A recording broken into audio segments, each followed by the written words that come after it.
मुस्लिम में आप सबको सलाम। खुदावंद आपको और आपके ख़ानदान को बरकत, सेहत और तंदुरुस्ती अता करे। मसीह यीशु नासरी के नाम से आमीन। हमारे लिए आज की तिलावत रसूलों के अमाल 15 बाब 7वीं से 21वीं आयत तक।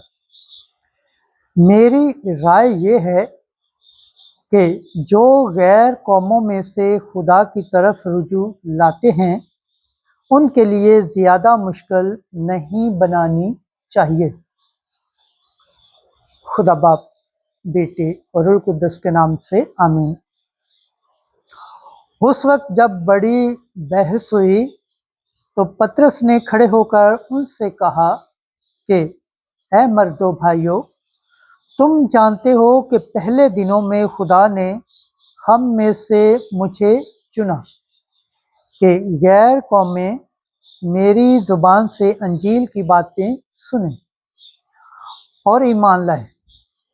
और खुदा ने जो दिलों को जानता है उनकी गवाही दी, क्योंकि उनको भी हमारी तरह रूह कुद्दस बख्शा और ईमान से उनका दिल पाक करके हम में और उनमें कुछ फ़र्क न रखा। बस तुम क्यों खुदा को आजमाते हो कि शागिर्दों की गर्दन पर ऐसा जुआ रखते हो जिसको ना हमारे बाप दादा और ना हम उठा सकते थे। हालांकि हमें यकीन है कि उन्हीं की तरह हम भी खुदावंद यीशु मसीह के फजल ही से निजात पाएंगे। तब सारी जमायत चुप रही और बरनबास और पालूस से ये बयान सुनने लगी कि खुदा ने कैसे करिश्मे और करामतें उनके वसीले गैर कौमों में जाहिर की। जब वो खामोश हुए तो याकूब खिताब करके कहने लगा कि ऐ मर्दो भाइयों, मेरी सुनो।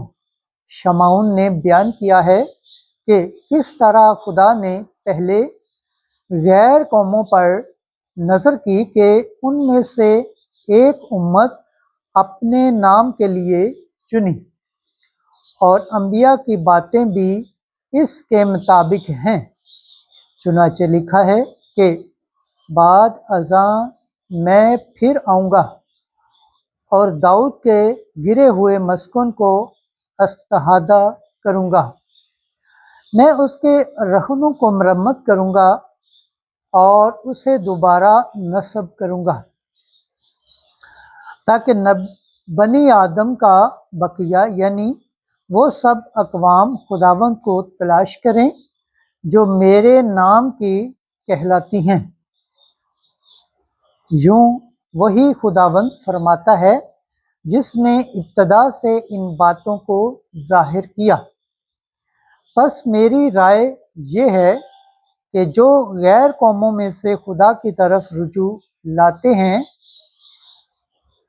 उन्हें तकलीफ़ ना देनी चाहिए, मगर लिखकर ताकीद की जाए कि बुतों के मकरूहात और हरामकारी और गला घूंटे हुए जानवरों और लहू से परहेज़ करें, क्योंकि पुराने ज़माना से हर शहर में मूसा की शरीयत की मनादी करने वाले होते आए हैं, और हर सबत को वो इबादत खानों में पढ़कर सुनाई जाती है।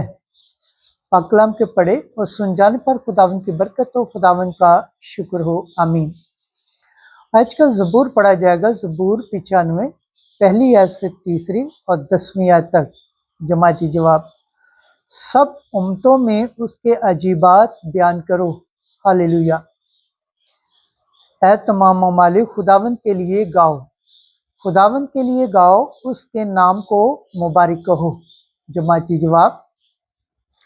सब उम्मतों में उसके अजीबात बयान करो, रोज़ बरोज़ उसकी निजात की बिशारत दो, कौमों में उसके जलाल का और सब उम्मतों में उसके अजीबात बयान करो। जमाती जवाब। सब उम्मतों में उसके अजीबात बयान करो। قوموں کے درمیان منادی کرو کہ خداوند سلطنت کرتا ہے۔ اس نے جہان قائم کیا ہے کہ وہ یمش نہ کھائے۔ وہ امتوں کا راستے سے انصاف کرتا ہے۔ جماعتی جواب: سب امتوں میں اس کے عجیبات بیان کرو۔ خداوند کے پاک کلام پڑھے اور سن جانے پر خداوند کی برکت ہو، خداوند کا شکر ہو، آمین۔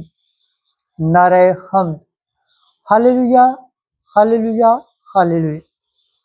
مسیح جی اٹھا ہے، وہ جس نے تمام چیزیں خلق کی اور سب آدمیوں پر اپنا رحم فرمایا ہے۔ ہاللویا۔ آج کی انجیل مقدس یوحنا کے مطابق 15 باب 9 سے 11 آیت تک۔ میرے پیار میں قائم رہو اور تمہاری خوشی کامل ہو جائے گی۔ اس وقت یسوع نے اپنے شاگردوں سے کہا، جیسے باپ نے مجھے پیار کیا ہے ویسے ہی میں نے تمہیں پیار کیا ہے، تم میرے پیار میں قائم رہو۔ اگر تم میرے حکموں پر عمل کرو گے تو میرے پیار میں قائم رہو گے، جس طرح میں نے اپنے باپ کے حکموں پر عمل کیا ہے اور اس کے پیار میں قائم ہوں۔ میں نے یہ باتیں اس لیے تم سے کہیں کہ میری خوشی تم میں ہو اور تمہاری خوشی کامل ہو جائے۔ انجیل مقدس کے وسیلہ سے ہمارے گناہ معاف کیے جائیں، MC تیری ستائش ہو۔ خداوند کے پاک کلام پڑھے اور سن جان پر خداوند کی برکت ہو، خداوند کا شکر ہو، آمین۔ خدا باپ، بیٹے اور روح القدس کے نام سے آمین۔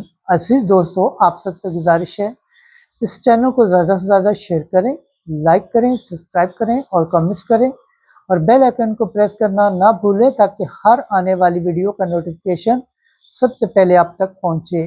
جس طرح آپ خداوند کے پاک اور زندہ کلام سے برکت پاتے ہیں، صحت پاتے ہیں، تندرستی پاتے ہیں اور خداوند کی نجات حاصل کرنے کے لائق ٹھہرتے ہیں، اسی طرح غیر اقوام تک بھی اس چینل کو شیئر کریں تاکہ وہ بھی خداوند کے پاک اور زندہ کلام سے برکت پائیں، صحت پائیں، تندرستی پائیں اور خداوند کی نجات حاصل کرنے کے لائق ٹھہریں، آمین۔